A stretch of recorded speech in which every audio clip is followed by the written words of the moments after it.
Have you ever taken high-speed trains in China? If so, how was your experience? Did you notice anything about the materials used for the train that impressed you?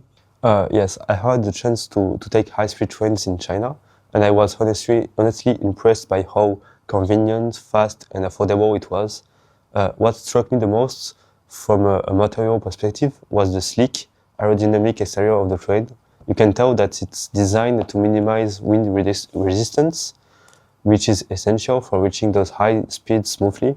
So inside the interior decorations feel very modern and convenient. So I noticed the use of advanced composites. I noticed dampering materials that makes the cabin incredibly quiet and stable, even when traveling at over 300 kilometers per hour. So it feels more like traveling on a plane than in a traditional train. Thank you. From trains to the skies and beyond, new materials are truly foundational. Our episode mentions the application of new materials in projects like China's C919 passenger plane and Shenzhou manned spaceship. In which areas do you see potential for applying such new materials in your country? What opportunities do you see for our countries working together in this field? Following the example of the C919 and Shenzhou manned spaceships, I see a huge potential for these advanced materials like carbon fiber, composites, and high-strength alloys in French aerospace and automotive sectors, especially for electric vehicles, to reduce the weight and increase the range of the vehicles. Regarding the cooperation, there is a clear opportunity for joint R&D projects. So France and China could work together on green materials that are easier to recycle or on heat-resistant materials for energy infrastructures. So combining China's massive manufacturing scale with European engineering expertise. Thank you. That's an insightful vision for collaboration. Our episode shows how China develops new materials industry.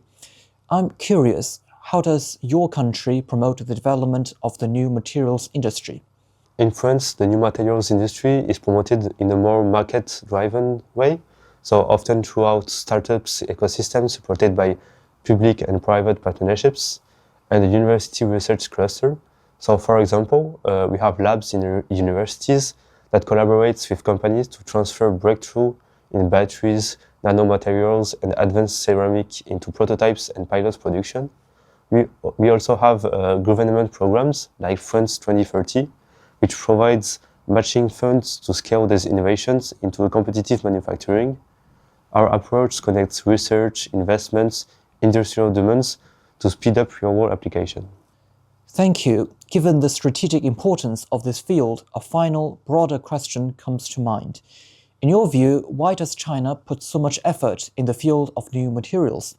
How might this drive China's future economic development? In my view, China focuses on new material because they are the foundation of all high-tech industries. You cannot build better chips, faster trains, or more efficient batteries without a breakthrough in material science. So it's a move from made in China to created in China.